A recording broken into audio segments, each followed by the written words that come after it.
তারেক রহমান বাংলাদেশকে গড়ার লক্ষ্যে সাভারে সবচেয়ে যে ধানের শীষের যোগ্য সালাউদ্দিন বাবু ভাই তাকেই কিন্তু নমিনেশন দিচ্ছেন ইনশাল্লাহ। আপনার বাবু ভাইয়ের সাথে থাকবেন তো?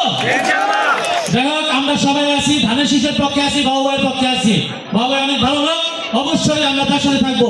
সেই সাথে আমরা সাভারের মাটি ও মানুষের নেতা খোরশেদ আলম ভাইয়ের কথা বলছি। কিছুক্ষণ আগে আমরা একটা অনুষ্ঠান থেকে আসলাম যে জুলাই যোদ্ধা, সেইখানে জুলাই যোদ্ধা যারা সন্তান হারা পিতা, তারা এরকম এক বক্তৃতায় বলল যে সাভারে আমাদের এই জুলাই যোদ্ধা আমাদের পিছনে কেউ ছিল না, একমাত্র খোরশেদ আলম ছাড়া।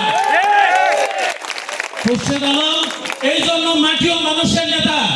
খোরশেদ আলম সবাই ত্রাণকর্তা, সাভারের ত্রাণকর্তা।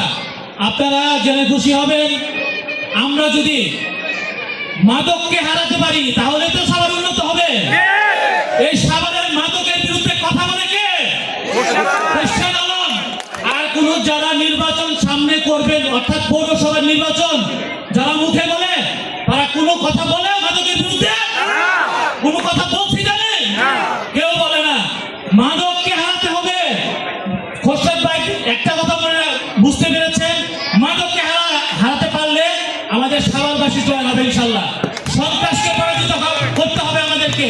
এই জন্য আমরা যদি ভালো থাকতে চাই, আমরা যদি সাভারকে গড়তে চাই, আমরা যদি উন্নত সাভার হিসাবে মাথা তুলে দাঁড়াতে চাই, তাহলে অবশ্যই খোরশেদ আলমকে আমাদের মেয়র হিসাবে জয়যুক্ত করতে হবে।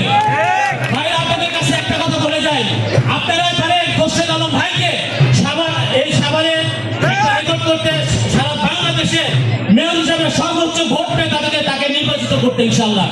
আপনারা সবাই আছেন তো তার সাথে? ধন্যবাদ সবাইকে। আপনারা জয় পথে থাকবেন, আপনার ন্যায়ের পথে থাকবেন, এই আশা ব্যক্ত করে আমার বক্তব্য শেষ করছি। ধন্যবাদ সবাইকে। আসসালামু আলাইকুম।